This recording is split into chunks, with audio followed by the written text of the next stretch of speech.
E estamos com mais um Vida Próspera Podcast aqui. Eu, William Carvalho, com você, contribuindo com a sua vida, com seus negócios, com seu sucesso, com a sua saúde, com a sua família. Mais uma vez aqui, uma convidada especial. Daqui a pouco eu vou apresentar ela para vocês. Mas antes, eu quero aqui deixar os nossos acordos. Lembra que a gente sempre tem acordo aqui? Primeiro acordo, curtir. Curte para a plataforma entender que esse conteúdo é relevante. Gente, entenda uma coisa, tem um monte de pessoas precisando desses conteúdos aqui do Vida Próspera Podcast. Quando você curte, a própria plataforma se encarrega de recomendar, beleza? Segundo acordo, comenta. A gente vai bater um papo, vai ter algumas perguntas, talvez vai ter alguma dúvida sua aí, você deixa aqui nos comentários qual a dúvida que você tem, uma pergunta. Virou uma chavinha? Puxa, isso daí, ó, que a convidada do William falou, que legal, gostei, não, isso que o William falou, virou uma chave, teve insight. Você comenta, tá bom? Para você não esquecer. E compartilhar. Lembra que eu sempre falo com vocês, para de compartilhar. Se você é da galera que compartilha morte, terror, sofrimento, para com isso, porque você não compartilha sabedoria, conhecimento, esperança. Começa a fazer isso, você vai ver que a sua vida melhora e a vida de quem está recebendo melhora também. Perfeito? Vamos lá então? Ó, nossa convidada aqui é psicóloga cognitiva comportamental. Eu tô aqui hoje com a Karine. Karine, bate aí. Karine Brock, seja muito bem-vinda, minha querida. Muito obrigada e prazer enorme estar aqui, hein? Que beleza, ó. Gente, já começa a compartilhar aí, já fica atento com isso, tá?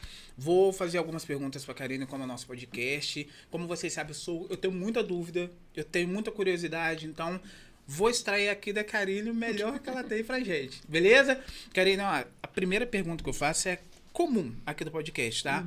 Se eu fosse perguntar pra alguém, pra uma amiga sua, não um familiar, uma amiga, quem é Karine Brock? O que ela responderia? Então, eu tenho a visão, assim, que as pessoas veem de mim, que minhas amigas sempre falam, meu irmão, assim, eu sou muito família, sabe? Aquela pessoa muito amiga, que tô ali pro que der e vier, sabe? Eu sei muito escutar, então quando alguém tá passando por alguma coisa, me procura, né? Coisa de psicóloga, né?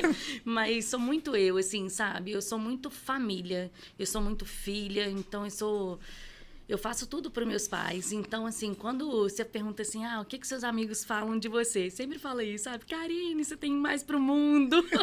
Você é uma pessoa muito boa, de caráter, dignidade. É difícil ver uma pessoa hoje em dia que reúne tantas qualidades, tanto família, mas você precisa ir mais pro mundo, assim. Então, assim, mas é o meu jeito. Eu sempre falo, se Deus que me perdoe, se acontecer alguma coisa amanhã, eu morro com muita paz no coração, sabe? Que eu faço tudo que é possível e tudo que eu puder para proteger meu pai, minha mãe, para cuidar deles, para deixar eles descansarem, porque a gente tem um restaurante, né? Então, ali é muito batidão, né? Sim. Então, quando eu não tô no consultório, eu passo lá, ajudo eles. Legal. Então, assim, quem é a Karine? Karine é irmã, filha, amiga, que tá aí pro que der e vier, pros momentos mais mais diversos possíveis. Legal. Qual que é o nome do papai e da mamãe? É Dircilene e Pedro. Ó, Dircilene e Pedro, beijo pra vocês, um abraço, tá? A filhota tá aqui, hein? Karine, de onde que você é? Qual cidade você nasceu? Como foi um pouco da sua infância, adolescência? Eu sou daqui de Além Paraíba mesmo, moro em Marinópolis, né? Fiz a minha faculdade de Juiz de Fora e quando eu fiz a faculdade eu retornei. No caso, você fez a faculdade de Juiz de Fora, mas nasceu aqui. Isso, eu sempre fui em Além Paraíba, sempre fui ali de Marinópolis. Como eu falei, meus pais têm um restaurante, a Churrascaria Brock, então minha infância e minha adolescência foi toda ali. Na churrascaria ali. A gente sempre fala assim, o empreendedorismo tá comigo desde quando, né, a gente começou ali. Eu lembro quando a minha casa, né, foi sempre muito restaurante, porque como é 24 horas, beira da estrada, caminhonete, então assim, meu pai e minha mãe sempre levavam para lá. Lá tinha até o nosso berço que era lá, pra você ter ideia. Então a nossa brincadeira de infância, quando lavava o salão, que a gente escorregava, Morava a gente ficava em casa, morava... mas ficava muito lá. Então quando a gente começou assim, eu lembro quando comecei a andar assim, a gente já tinha uma vassourinha que a gente ajudava, começou a ficar em pé em cima como é que fala assim, que vira os cascos assim, Os engradados. engradados. A gente lavava os copos, começou a fazer conta, ficava 1 hora por dia no caixa. Então, a minha mãe e meu pai sempre me educou muito, assim, sabe? Eu e meu irmão, a gente sempre teve o trabalho muito à frente da nossa vida, sabe? Sempre como prioridade, sempre vendo um negócio novo, empreendendo, trabalhando, ajudando as pessoas. Legal. E a psicologia entrou quando na sua vida? Qual fase ali? Então, como a minha vida foi sempre ali o restaurante, empresa, eu sempre pensei assim... eu vou ser administradora de empresa. Olha, mas aí eu peguei e falei assim, não adianta ser muito administradora, porque minha prima fez, meu irmão fez, meu primo fez. Falei, gente, vou ficar sem emprego. E aí, eu pensando assim, eu falei, gente... não tem um outro curso que eu ame mais do que a psicologia. Porque quando eu era novinha, com 6 aninhos, a minha mãe me levou a primeira vez para eu poder fazer terapia. Porque eu morria de medo de trancar as portas. E aí... Foi até a Simone Sabino, né? Que ela trabalha ainda, né? Ela é ótima. Mas, enfim... A minha mãe me levou lá porque eu morria de medo de trancar a porta. Então, qualquer movimento ali de trancar a porta, eu entrava em desespero. Podia ser porta de carro, porta de casa, porta de banheiro, porta de... Qualquer porta. Eu via a porta fechando, eu entrava em desespero. Aí, minha mãe me levou para terapia. Eu, criança, a minha imagem ali na terapia era só brincadeira, né? Porque a terapia para criança é muito lúdico, né? Sim. Então, eu lembro de brincar muito, de desenhar, de brincar de massinha.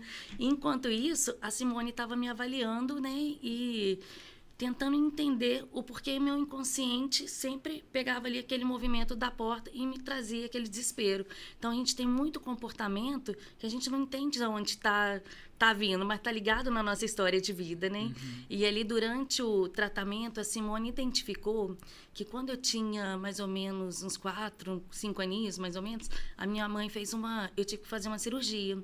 E a minha mãe contou que nesse dia da cirurgia, o médico, o hospital estava um caos, estava todo mundo naquela correria, no estresse, e eu estava chorando no colo da minha mãe. E aí a enfermeira veio e me tomou da minha mãe, eu chorando e tal. Não teve aquele acolhimento, o explicar para a criança ali o que aconteceu, acalmar minha mãe, para minha mãe passar segurança. A enfermeira simplesmente me tomou da minha mãe e me levou para a sala de cirurgia. Nisso que ela me levou para a sala de cirurgia, ela fechou a porta. Ela fechou a porta e aí eu já tomei a anestesia e dormi. Quando eu acordei, a minha mãe já estava do meu lado. Então, fechar a porta ali, o meu inconsciente ficava o tempo todo no comportamento. Separação da sua mãe, separação da minha mãe. Você vê como que é muito interessante. E a partir daí eu falei, gente, a terapia me ajudou tanto na vida que eu vou seguir esse caminho. E foi a melhor escolha. Falei, a administração não está na minha vida mesmo. Porque eu amo o que eu faço. Na minha adolescência eu também tive um episódio com relacionamento abusivo, que eu fui na Simone de novo e ela me trouxe a vida de volta, sabe? A qualidade de vida, o amor próprio. Eu falei, eu quero ajudar as pessoas como eu fui ajudada. Legal. Trazer de volta essa tranquilidade, né? Emocional, porque quando a gente está passando por uma coisa, é surreal. E isso é bacana que você falou. Eu tenho muito isso em mim. Quando eu estava endividado, eu lembro que eu prometi para Deus que eu ia ajudar as pessoas a saírem da situação que eu estava ou a não entrarem na situação que eu estava. Só que eu estava endividado ainda, então eu não sabia como eu ia sair daquela situação, mas eu tinha certeza que eu ia sair. Só que eu até brinco hoje, né? Eu falo que foi uma promessa que eu fiz que vai ficar puxando meu pé pela eternidade. Porque quando eu comecei a me envolver com finanças, organização financeira e tal, eu comecei a falar, cara, eu vou ensinar isso para as pessoas, porque geralmente a gente está ali num ambiente onde as pessoas são parecidas com a gente. Então, as pessoas estavam endividadas também, meus colegas, e aí comecei a postar na internet. E aí eu fui descobrindo que a minha missão de vida era realmente não ajudar somente em finanças, mas ajudar tudo, mostrar, ensinar tudo que eu estava aprendendo, passar para outras pessoas, porque aquelas pessoas também saíram com o mesmo problema que eu tinha. Isso faz tão bem, né? Quando a gente vê ali a melhora do outro, né? Maravilhoso, maravilhoso. E aí quando você decidiu, vou fazer psicologia, você já estava estudando alguma coisa, ou você tinha um foco em alguma outra coisa, ou não? Você estava se descobrindo? Como que foi? Sim, eu estava me descobrindo, assim, eu falei, isso não é administração, é psicologia, que eu sempre amei a psicologia, né, desde a infância, quando eu fui na Simone. Mas como a minha vida toda foi empresa, eu estava ali envolvida em empresa. Falei, eu quero psicologia, mas eu vou querer na área do RH, porque eu vou fazer psicologia, mas não vou sair ali muito da empresa, né? E aí foi desafiador, porque quando eu saí da faculdade, eu trabalhei em RH, mas eu peguei e falei, não é muito para mim, sabe? Porque é muito desafiador você trabalhar com funcionários, com treinamento, você recrutar pessoas que realmente quer trabalhar. Hoje em dia é muito difícil, né? É muita gente que quer o emprego, mas o trabalho é complexo, né? A pessoa ali se empenhar do jeito que quer e tal. Aí eu peguei e falei assim, não vou ficar me estressando nisso, né? E aí, a partir do RH ali, eu fui percebendo que eu conseguia mais lidar com a pessoa, assim, quando era reunião individual, do que quando tinha várias coisas, vários documentos e tal. Eu falei, gente, se eu me dou bem, melhor aqui, deixa eu voltar lá na minha infância, né? Que era a Simone ali na clínica e tal. E aí eu fui para a clínica. E aí eu me descobri. Legal, legal. E aí eu fui me aperfeiçoando cada vez mais dentro da clínica. Hoje eu atendo crianças, adolescentes, adultos na abordagem da terapia cognitivo-comportamental, porque hoje só para explicar, né, a psicologia, quando você se forma, é igual a medicina, parecido, né? Você forma em medicina, você vai para uma área. A psicologia é a mesma coisa. Muitas pessoas têm o pensamento assim, vou fazer psicóloga. E acho que todas as psicólogas são as mesmas. E não são. Cada uma tem uma abordagem para seguir. Tem umas que é a psicanálise, que é aquele divã que a gente vê um monte de filme, né? Que deita lá e só fala e fica anos na terapia ali. Tem a Gestalt, tem a behaviorismo, e eu estou na terapia cognitivo-comportamental. O que é essa área? Essa área, hoje, é que mais tem evidências científicas, ou seja, que mais foi testada, que foi comprovadas e tem protocolos ali do melhor tratamento para o paciente. Então, se a pessoa chegar lá e falar assim, Karina, estou numa ansiedade e tal, não sei o quê, tem um protocolo certinho que já foi testado em vários pacientes que aquele tratamento deu certo, sabe? Legal. Quando a gente sai da faculdade, né, aqui ainda no Brasil, né, a gente pode escolher a nossa abordagem ainda como visão do mundo, como visão de homem, né? O que eu quero ser, o que eu acredito, o que eu não acredito. Mas fora do país, isso já não existe mais. A psicologia é em evidência científica. Qual o melhor tratamento para o paciente? Não é o que eu gosto. Eu posso amar ali, por exemplo, o Freud, né? Que ele foi um dos maiores, né, da descoberta da psicologia. Mas a abordagem dele, em outros países, é a história da psicologia, porque não tem tantos ainda, não tem estudos comprovados, sabe? Por mais que, né, não vou falar aqui da abordagem, né? Ela é meio conflitante, né? Mas tem muito isso, sabe? Eu tô ali para poder cuidar do meu paciente da melhor maneira possível. Se você está com ansiedade, qual que é o melhor tratamento para você hoje? É a psicanálise, é a terapia cognitivo-comportamental, é a Gestalt, é a terapia cognitivo-comportamental. Então, é essa que eu vou te aplicar. Se amanhã ou depois tiver outra abordagem, né, que tiver a evidência científica, eu vou me especializar e vou dar para o meu paciente o melhor tratamento. Então, eu sempre falo, eu não estou na cognitivo-comportamental, né? Eu estou ali na evidência científica do melhor tratamento para o meu paciente. Então, é muito importante saber isso, porque muita gente fala assim, eu fui na terapia, a psicóloga não fala nada, só eu falo, e aí eu saio de lá com mais dúvida do que eu entrei. Esse possivelmente é a abordagem da psicanálise, que você entra, fala. A terapia cognitivo-comportamental é um pouco diferente, porque a gente trabalha pensamento, comportamento que gera sentimento. Então, é muito o terapeuta com o paciente o tempo todo interagindo, o tempo todo fazendo metas, acompanhando, tendo ali tarefas de casa. Então, é uma terapia bem dinâmica. Quando isso que você falou, me lembrei quando eu fiz terapia. Quando eu pisei assim, porque era online, né? Forma de falar. Quando eu pisei, eu falei assim, eu quero, porque eu tô com um problema aqui, eu acho que é isso. Ela falou, tá bom, William, vão ser 9 sessões e a gente vai desenvolver isso. Na terceira sessão, já não era mais aquilo. Era algo muito mais profundo. Muito mais profundo, que eu não ia saber, eu não ia me descobrir se eu estivesse sozinho. Porque eu ia ficar batendo, e isso é legal falar aqui, tá, pessoal? Eu vou perguntar a Karina aqui sobre isso. E a gente fica batendo ali, às vezes a gente acha que é ansiedade, né? Pode ser, mas às vezes a gente acha que é ansiedade, às vezes a gente acha que é depressão, às vezes a gente acha que é falta de dinheiro, é porque eu não tenho tanto conhecimento. E tem todos esses problemas que a pessoa acha que é. Dentro da terapia, você consegue realmente extrair qual é, eu não sei se a linguagem certa é problema, mas qual é a situação real da pessoa. Qual foi um momento em que a pessoa chegou até você e falou, Karine, o meu problema é esse daqui, eu tô querendo conquistar isso, eu tô querendo fazer isso daqui, eu tô com medo. Quando você descobriu que era outra coisa, já teve momento... Já teve vários. Assim? Já teve vários, assim, ainda mais nessa era digital, né? Que todo mundo se diagnostica, o TikTok ali tá diagnosticando todo mundo. A pessoa chega assim, Karine, olha, eu tô com isso, isso e isso.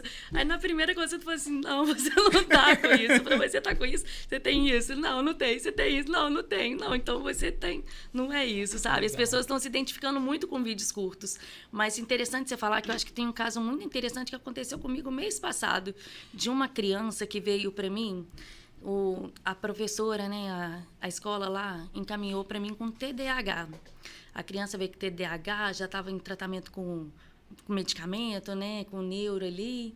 E aí, quando o paciente veio para mim, já tem 4 meses esse paciente, criança, eu falei assim, mãe, essa criança não tem o TDAH, assim, eu não vou bater de frente com o médico agora, mas vamos tentar aqui identificar os comportamentos dessa criança, porque ela está tomando medicação muito forte, né?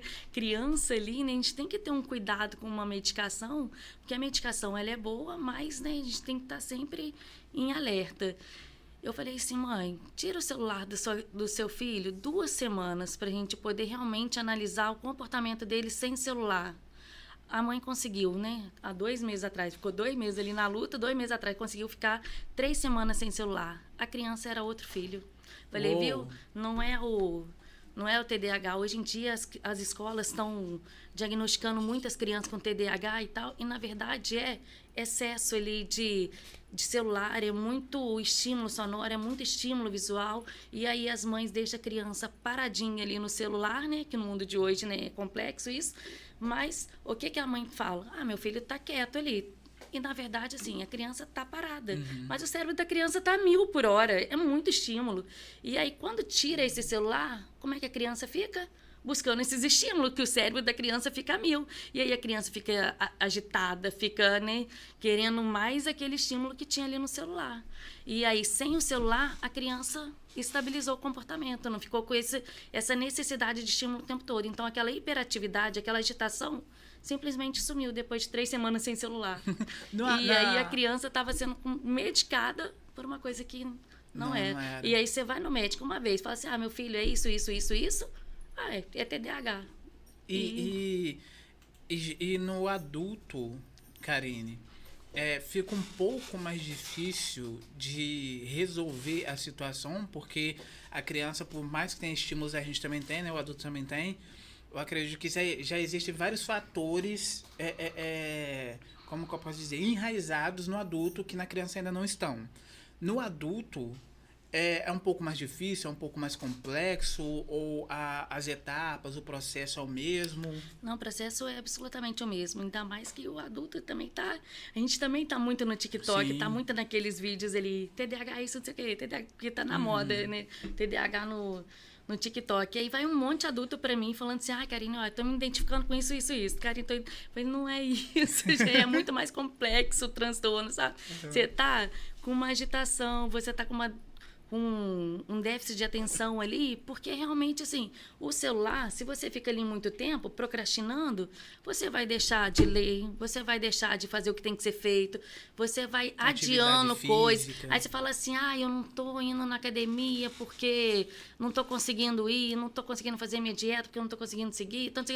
E quanto tempo você fica no celular, sabe? Então você se perde ali dentro do celular de uma maneira que você desorganiza totalmente a sua vida.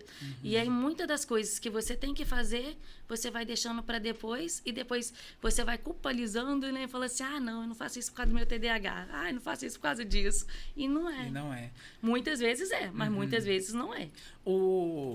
Quando a gente... Porque uma coisa que você falou que foi bem legal. tem a questão do celular. Celular, a televisão hoje em dia, se bem que dá pra pegar do celular, passar pra televisão, tem smart, enfim. Mas a pessoa ela já tá com esse costume, com esse hábito de ficar mexendo no celular, de ficar olhando as coisas na televisão, ficar com aquele monte de cores, movimentos rápidos e tal. Isso agita muito a cabeça de qualquer ser humano. Estímulo. Como que... Não como é o processo. Quem quiser saber o processo, vai lá na Karine, tá, gente? Mas... como que a gente consegue desacelerar isso? Porque a gente já está tanto estimulado, já mostrou, a gente já falou para o nosso cérebro que aquilo ali dá uma saciedade, aquilo ali é bom por algum motivo. Sim. E como que a gente faz para mostrar para esse cérebro ou mostrar para a gente mesmo que não é tão bom quanto parece? Como que a gente faz isso? A gente colocar objetivo, né? Por exemplo, tem que postar aqui que eu tô aqui no podcast. Você entra no seu Instagram, publica e guarda. Não cai naquele negócio de ficar com o dedinho assim, senão a gente se perde. Então, eu sempre falo, a dica primordial vai mexer no celular? Mexa com um objetivo. Não se perca da sua meta ali. Eu vou fazer isso. Porque você vai ali fazer um negócio, quando você vê, você tá com o dedinho, um negócio que você ia fazer, você já nem lembra mais o que você ia fazer, Exato. Porque você se perde. Exato. Comigo, eu tava contando com as meninas, se eu não me engano. Eu acho que foi assim. Ficou conversando com essas meninas que eu nem sei mais o que eu conto e o que eu não conto. Eu às vezes, vou entrar pra postar, porque eu sou exatamente assim. Se você entrar no meu Instagram, você vai ver lá que por semana é 1 hora e meia. Porque eu só entro e saio. Só que, na minoria das vezes, eu me pego fazendo isso. Eu vou entrar, aí geralmente a gente entra e cai de cara no feed do Instagram. Então, você olha a primeira, fala assim, olha e tal, aí você roda. Aí você roda. E quando passa ali, talvez, 3 minutos, aí que eu vou lembrar. Eu falo, não, gente, calma, entrei aqui pra postar, não vai pra ficar... E o algoritmo é muito inteligente, né? Então, assim, você clicou numa coisa que você gosta ali, daqui a pouco já tá tudo ali que você gosta. Então, você só vai consumindo, a dopamina ali tá 1000 por hora, porque é saciedade, né? Você fica ali achando que tá tranquilo e, na verdade, não né? Tá. Quantas pessoas hoje em dia conseguem ler um livro, né? Não conseguem ler o livro por causa dessa rapidez que o cérebro está sendo treinado. Eu já vi pessoas lendo o livro com o celular do lado. Quando eu comecei a ler, tem um tempinho já, eu comecei a ler, eu tinha ali o celular e eu deixava o celular do lado. Na verdade, eu comecei a ler com um e-book, no celular mesmo. Só que tava me tirando a atenção, que chegava notificação e tal.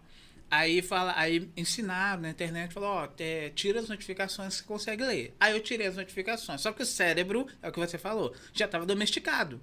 Então, quando eu entrava para ler, aí eu falava, tá, peraí, só deixa eu ver o que tem aqui. Aí eu já ia para lá de novo. Pais que não têm esse conhecimento, você acha melhor. Não que seja algo que tem que ser, mas... é melhor com que o pai ou a mãe faça primeiro uma terapia ou ela primeiro leve o filho ou a filha para fazer essa terapia. Porque eu sei que num ambiente onde a criança está, revela muito quem os pais e as mães são. Sim. Muito interessante essa pergunta sua, porque toda criança e adolescente que chega lá no consultório, para mim, eu falo, eu só aceito pegar criança e adolescente com terapia familiar. Porque Legal, assim, não Karine. adianta eu pegar a criança e a criança ficar meia hora comigo ali, 1 hora por semana, chegar em casa e continuar a mesma coisa, sabe? Então, assim, eu faço às vezes no mês são 4 sessões, né? Às vezes são 3 com a criança, 1 com os pais, sabe? Para o pai estar ali o tempo todo. E eu deixo meu celular também, assim, para os pais estarem me atualizando como é que as crianças estão em casa e eu atualizando depois da terapia como que foi. Porque eu não acredito nisso, assim, vou trabalhar... Vê aí que meu filho tem, arruma ele aí, igual assim, né, na escola, né, educa ele aí, vida que segue. Não é assim. Exato. Eu falo, a terapia não é assim. Não adianta a criança ficar ali comigo e chegar em casa, continuar a mesma coisa. Então, os pais precisam ter muito essa consciência. E uma das perguntas, assim, que os pais mais fazem para mim, assim, né, nesses 10 anos aí de clínica, né, eu acho que o ranking de pergunta é: como que eu faço para parar de gritar com meus filhos, né? Legal, conta pra gente. E eu falo assim, pai, mãe, não é o gritar que essa pergunta está sendo errada, né? A gente tem que analisar o que está antecedendo o grito, né? Porque o grito, na verdade, o copo está enchendo. Então, o grito é só o copo derramando ali, né? Então, os pais, às vezes, estão sobrecarregados, estão sem paciência. E a criança ali... Na verdade, às vezes não fez nada, mas o pai e a mãe já grita ali com a criança e tal, né? Descontando algo que não é da criança. Então, a primeira coisa, pai e mãe tem que identificar o que está antecedendo o grito. Se realmente é algo que a criança fez ou se só está descontando. A segunda coisa é a comunicação assertiva, né? Não adianta falar assim, vai tomar banho, vai tomar banho. A mãe lá na cozinha, o filho lá na sala. Você vai gritar uma vez, 2 vezes, 3 vezes, a criança ali não está com cérebro para poder entender e compreender o comando. Tem que chegar, conversar, explicar, falar assim, olha, filho, agora você vai tomar banho, olha nos olhos dele, sabe? A comunicação assertiva, que muitos pais e mães não estão tendo, só estão mandando e aí acha que a criança tem o mesmo cérebro do adulto que vai obedecer direitinho, que tem a responsabilidade de chegar da escola, arrumar a mochila, ir para o banho e depois ir comer. Não tem o cérebro que o adulto tem, não tem a responsabilização. Então, a responsabilidade de criança, né, é dos adultos, mas o adulto tem que estar plenamente ali, calmo, para poder ajudar as crianças, porque senão fica numa gritaria e o negócio não é o grito, é o que antecede o grito. É esse adulto ter um autocuidado, é um parar, um respirar, para poder falar com a criança, é o se cuidar, porque senão a criança vai recebendo muitos gritos ali que nem obedece, porque sabe que o adulto só vai gritar e não tem uma comunicação assertiva. Sim, eu vi uma frase uma vez que eu culpava muito meu pai por algumas coisas, né? Então eu fui aprendendo, obviamente, no meio do caminho, e eu vi algumas frases falando que meu pai e minha mãe me deram o melhor que eles tinham, da forma que eles acreditavam que era certo e tal. E quando eu ouvi essa frase, isso me impactou muito, porque eu comecei a desgarrar um pouco deles, eu comecei a pensar em como eu seria para os meus filhos. Então eu pensei assim, se o meu pai e minha mãe me entregou o melhor que eles tinham, o que eu vou escolher hoje para ter de melhor para entregar para os meus filhos? Porque senão eu vou ficar num ciclo onde eu vou ficar acreditando nisso e eu vou viver da vida do jeito que eu quero, sem procurar conhecimento, sem procurar desenvolvimento, achando que eu tenho que fazer desse jeito, tá tudo certo, e que o meu filho receba porque eu tô fazendo o melhor que eu posso.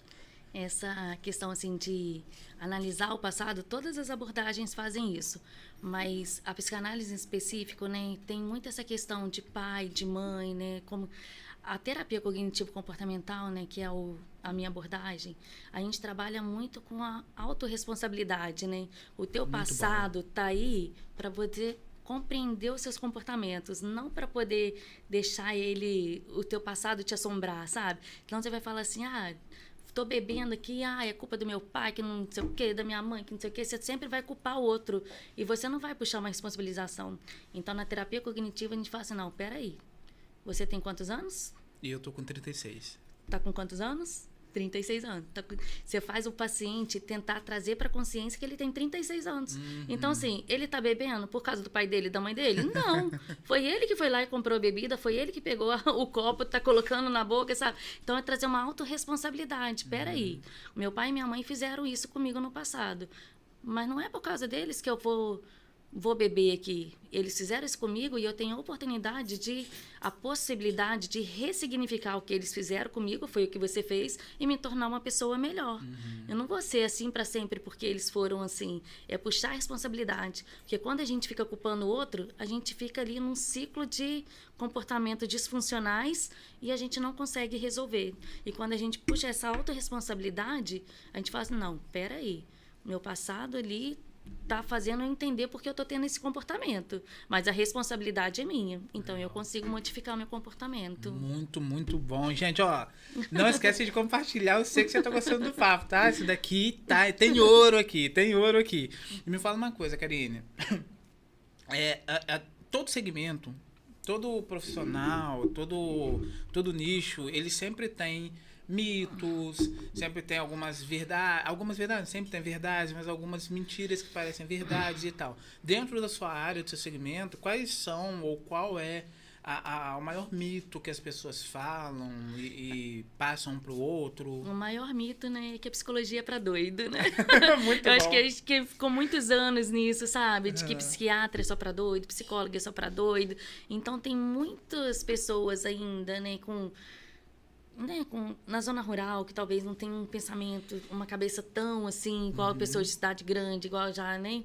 E hoje em dia, a internet, né, tá sendo muito acessível para poder desmistificar isso. Legal. Porque tem muita gente que chega lá no meu consultório e ainda fala assim, ai, Karine, ó, Arém Paraíba, cidade pequena, você não conta pra ninguém que eu tô aqui na terapia, sabe, naquele preconceito. Eu fico assim, fica tranquilo, porque eu Como tenho se uma estivesse ética de roubando. psicologia, eu tenho uma ética de juramento que eu não conto pra ninguém que é meu paciente, tudo que a gente fala é assim, mas as pessoas ainda chegam no consultório nesse preconceito.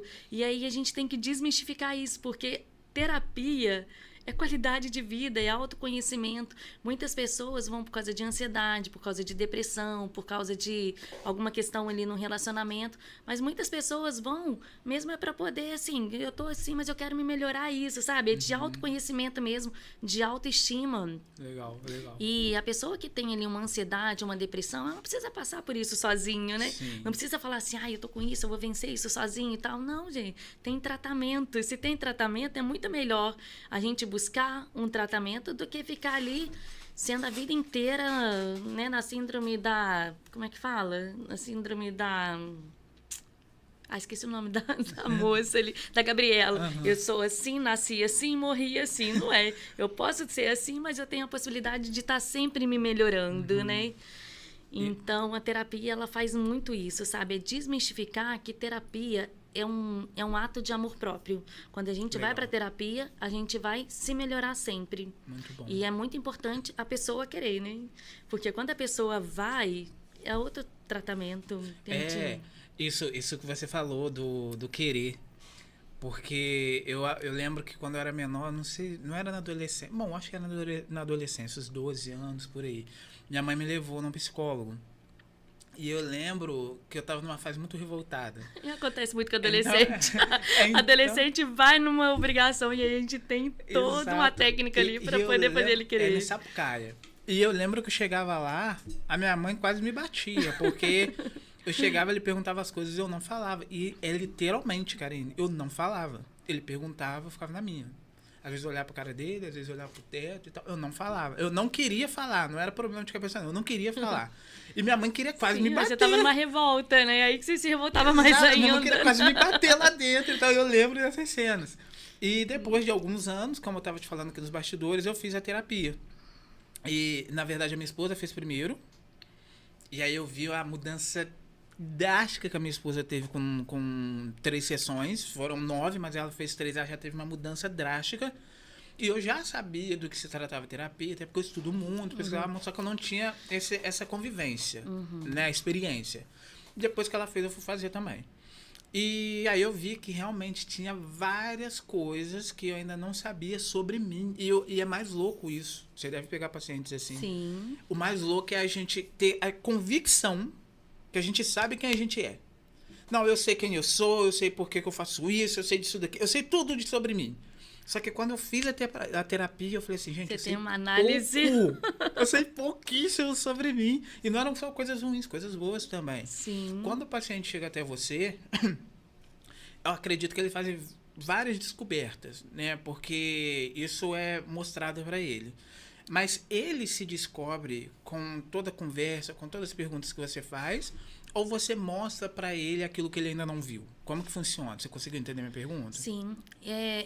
A terapia cognitivo-comportamental é muito o paciente com o terapeuta o tempo todo em atividades, né, em exercícios ali. Então, o tempo todo eu vou dando feedback, sabe? Para a pessoa ver se faz sentido aquilo ali. O que acontece? A terapia cognitivo-comportamental é o nosso pensamento que gera comportamento, né, que vai gerar ali o que a gente está sentindo. Então, muitas pessoas têm um pensamento disfuncional. Por exemplo... O que seria?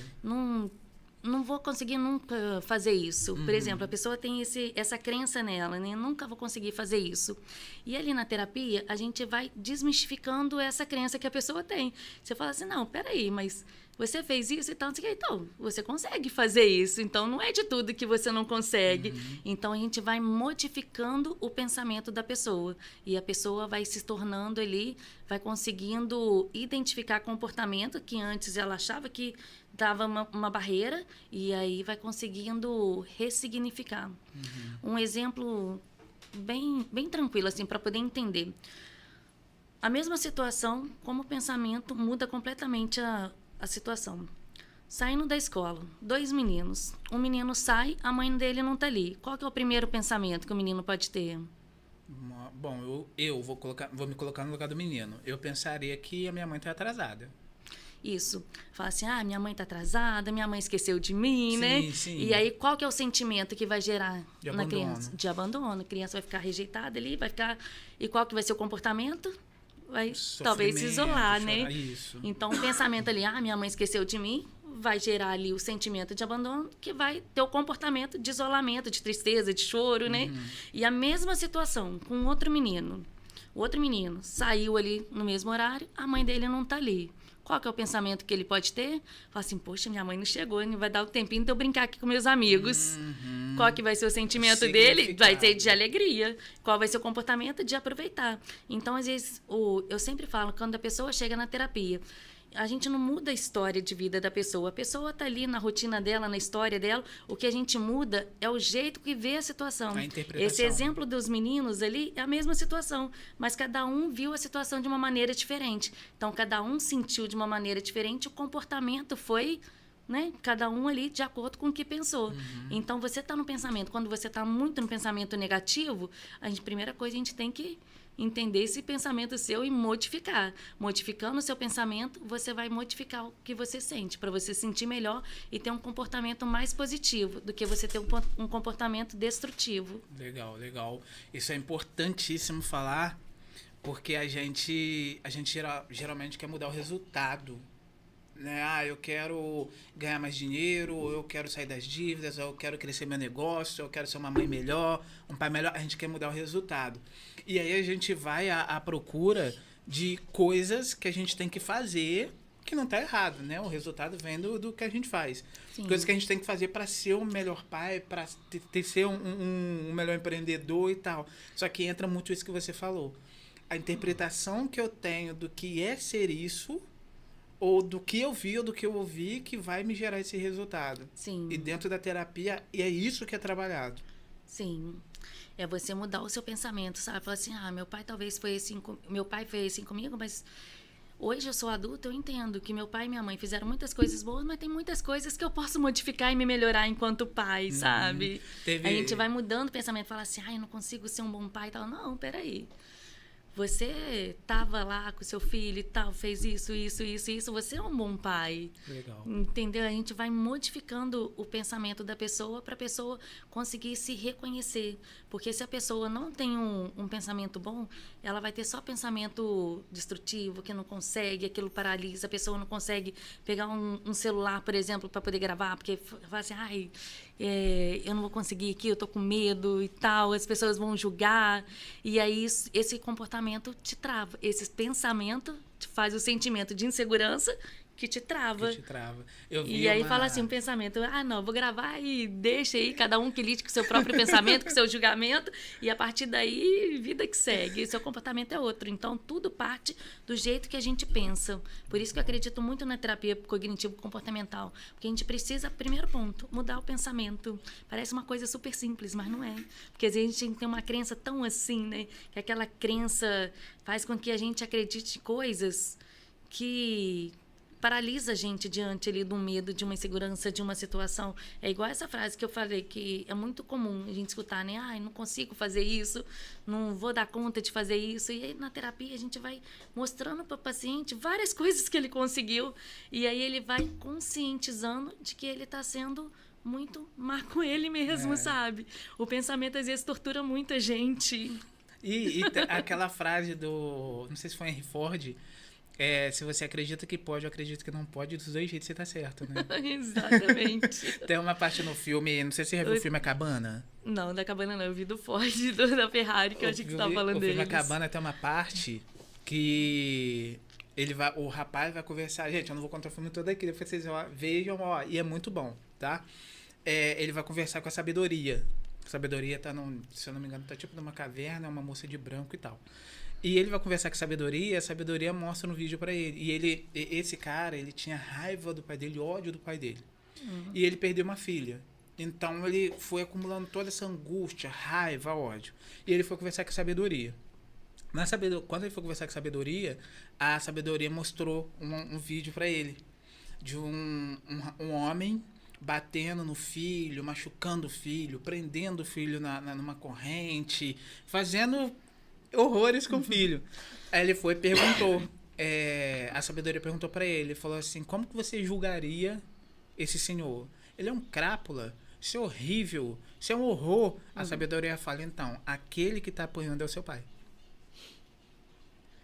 Por isso que ele fez tudo isso com você, porque é a forma de amor que ele acreditava que daria. Sim. Eu tô falando muito de pais aqui porque você falou que é muito focada ali em crianças, né? Sim. E a gente sabe adultos. e a criança ela não vai descobrir as coisas sozinha, a não ser que os pais passem o melhor para eles, Sim. mais do que é melhor, e não do que eu acredito que seja. Quando uma família chega até você e pede para você mudar o filho, melhora meu filho, igual você falou, brincando, conserta meu filho e tal.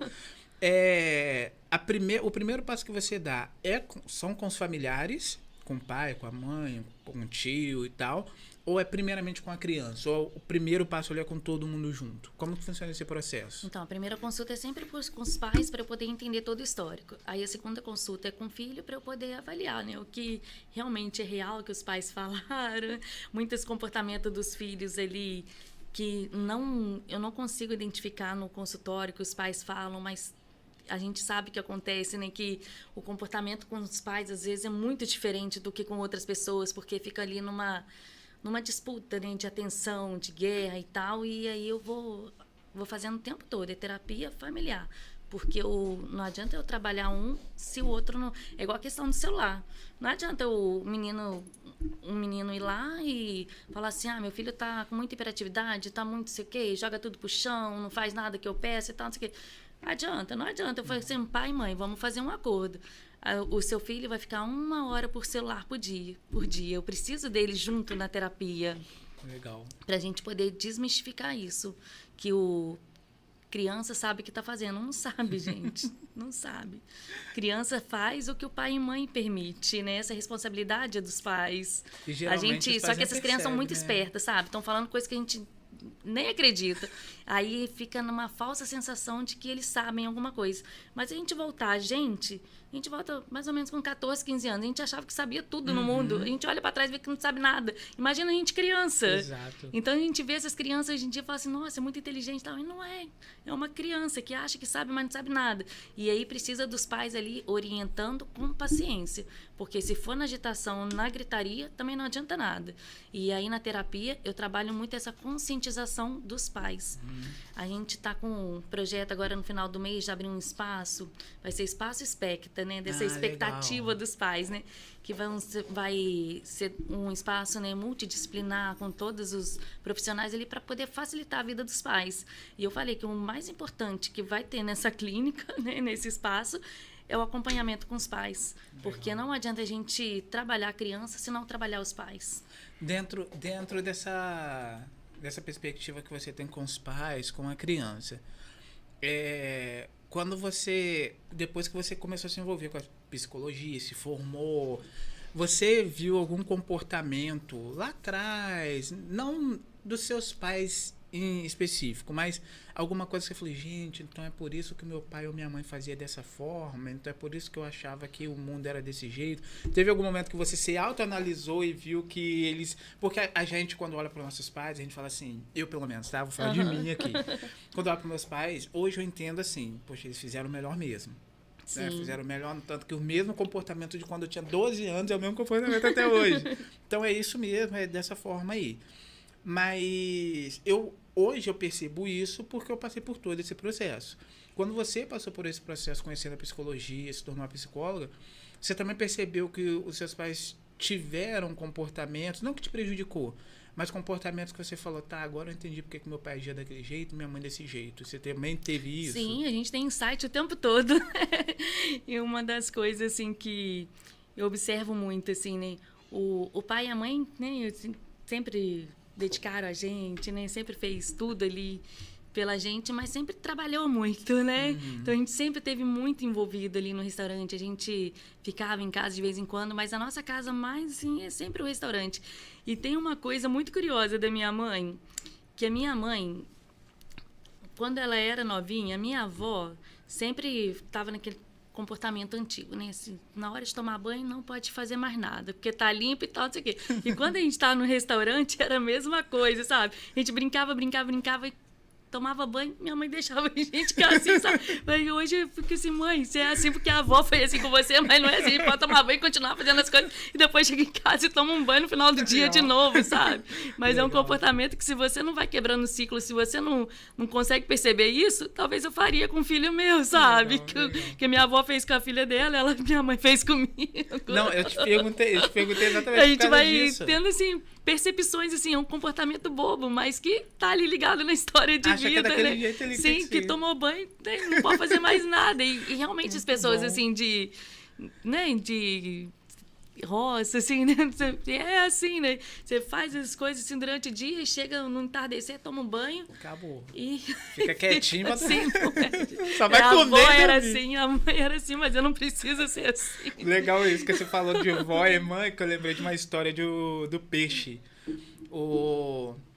A criança tava vendo a mãe cozinhar, aí e viu a mãe cortar todo o peixe para colocar numa panela. Panela grande, cortava o peixe e colocava na panela. Aí ela perguntou, falou assim, mãe, por que você cortou o peixe todo para colocar na panela? Aí a mãe falou assim, porque sua avó fazia assim. Quando ela chegar, você pergunta para ela por quê. Aí a criança foi na avó. Chegou e falou, vó, por que a minha mãe falou que você cortava o peixe todo para colocar na panela? Aí a avó falou, porque sua bisavó falou que era assim. E foi repetindo o comportamento. Então tá, quando sua bisavó chegar, você pergunta, a bisavó já tá na cadeira de roda e tal. Falou, vovó, ô Bisa, oi minha filha, a minha mãe e a vovó falou que você cortava o peixe para colocar na panela. Por quê? Ah, minha filha, é porque minha panela era pequenininha. Ou seja... O comportamento foi a mesma coisa, só que as circunstâncias eram diferentes. Sim. E foi bem isso que você falou. Às vezes a gente segue um comportamento... no automático, sem se dar conta daquilo, sem se dar conta, né? Que a gente pode, talvez, fazer de uma forma melhor, fazer de uma forma que avance mais. Sim. Né? Isso é legal, isso é bem, bem legal que você falou. E me fala outra coisa, Karine. A gente como adultos... a gente se espelha muito em outras pessoas. Algumas pessoas se comparam, outras pessoas vai pela admiração. Né? Ah, eu admiro fulano, então acredito que eu posso fazer como ele, eu posso fazer parecido. A gente se espelha e isso eu acredito que é natural também. E se for de uma forma interpretada de uma boa forma, isso é até saudável. Sim. Mas eu sei que existe uma linha tênue ali entre a comparação e essa questão da admiração. Quando você consegue saber que uma pessoa está se comparando muito com a outra, ao ponto, o que ela fala para você, uma pessoa que já chegou no seu consultório e falou algumas coisas, você falou, não, isso é comparação. Hoje, infelizmente, né, que não era para ser normal, mas que está sendo muito normal para mim, é chegar adolescente com baixa autoestima, porque está na comparação ali no mundo virtual de realidades que não é alcançável, né? Então, o autoestima dos adolescentes, assim, chega adolescentes pra mim, assim, sabe? Bem bonitos, tá? Que você fala assim, meu Deus do céu, que menina bonita, que menino bonito, e como que eles se sentem tão feios, né? Mas essa comparação na internet. Então, assim, eles não conseguem admirar a pessoa. Eles ficam numa comparação. Ah, eu quero ter isso, né? A pessoa ali tá com uma pele e tal. Então, isso começa a ser destrutivo. Agora, na vida adulta, a gente já consegue tentar perceber mais isso. Falar, não, peraí, eu tô sendo influenciável pra cá. E aí eu escolho ser influenciável ou não. Ter a admiração por essa pessoa, consumir o conteúdo dela ou não. Porque o adolescente ali, ele é influenciado pelo celular, pela rede social, pelo TikTok, pela escola, pelos amiguinhos, pelo bullying, por tudo, né? E aí a autoestima fica muito baixo. Quando que eu sei que eu tô me comparando? Tem os dois tipos de comparação. Quando a gente se compara e fala assim, nossa, essa pessoa aqui é psicóloga também, mas ela tá se dando muito bem. Deixa eu ver ali o que ela tá fazendo para eu fazer também. Não querendo tomar o lugar dela, mas saber qual o caminho que ela trilhou para chegar até lá, para eu trilhar também e chegar até lá. Sem não me passando por menosprezar. isso, sem passar por cima de ninguém, mas através dos meus estudos e tal. Eu admiro aquela pessoa, eu quero chegar onde que ela tá e eu quero ali trilhar. Agora, você admirar a pessoa e falar assim, nossa, essa pessoa está aqui. Que ela chegou, como é que ela chegou para fazer ali? E aí que você começa naquela inveja, isso já é destrutivo. Muito bom. Então, a admiração, você sempre tem que ver isso. É na inveja ou é você querer chegar onde que a pessoa chegou, mas sem passar por cima de ninguém? Legal, muito bom. Hoje muito em dia, bom. chega no consultório muitas pessoas na ansiedade, né? Hoje a ansiedade tomou conta. E acontece muito isso, né? As pessoas ficam ansiosas de querer ter as coisas, de conquistar as coisas e acabam muitas vezes se perdendo delas mesmo, né? Sim, sim. É a questão dos 30 segundos, né?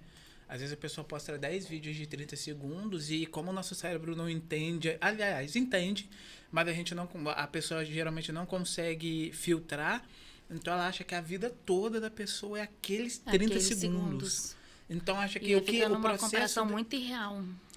eu gosto de falar isso, ela compara o palco dos outros com os bastidores dela. Então ela Sim. olha pra vida e fala, cara, mas eu não tô aqui.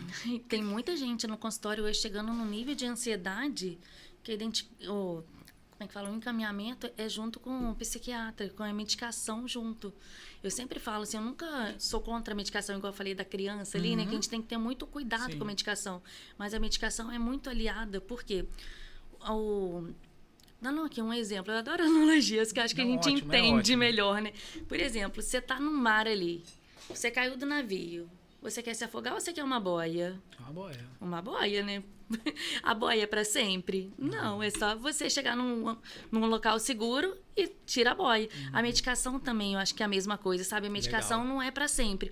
Mas no momento ali que você tá num sufoco, ela vai te tirar o sintoma. Você tá numa ansiedade, você vai no médico, o médico vai falar assim, não, toma aqui, essa medicação vai te ajudar no sintoma. Então, a medicação vai te aliviar o sintoma e na terapia a gente vai trabalhar o que tá te gerando ansiedade. Para daqui um tempo, quando se sentir seguro, você poder tirar a boia, né? Ou seja, tirar a medicação e conseguir lidar melhor com a tua história de vida. Perfeito, perfeito. Karine, pra gente terminar, eu sei que vocês falaram aí, William, pô, tá tão bom. Pra gente terminar,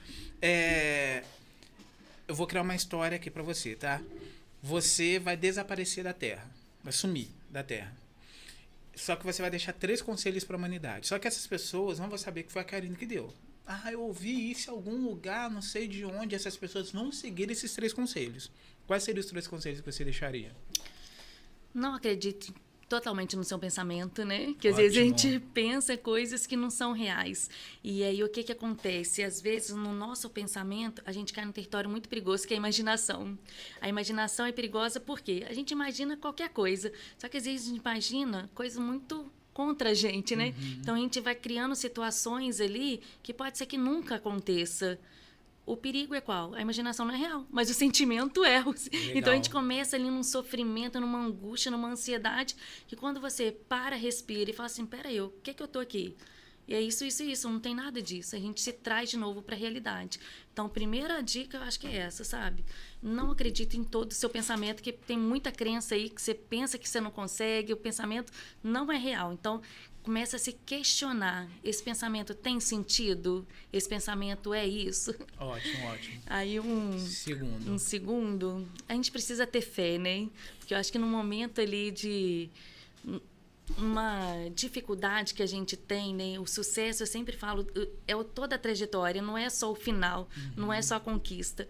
E aí, na trajetória, ali, na jornada, nos dias muito difíceis, se não tem fé ali, se não acredita em algo que você não tá ali sozinho, né? Que vai dar certo, né? A gente precisa de ter essa fé, de acreditar para poder motivar a gente conseguir conquistar o que a gente almeja ali, que é o sucesso, Legal, né? Legal. E uma outra coisa, não deixe o medo te paralisar, né? Que às Ótimo. vezes a gente o medo paralisa muito a gente, né? Então a gente deixa de fazer muitas coisas, não porque a gente não quer, mas por causa de insegurança. E o meu conselho é, tá com medo? Vai com medo mesmo, né?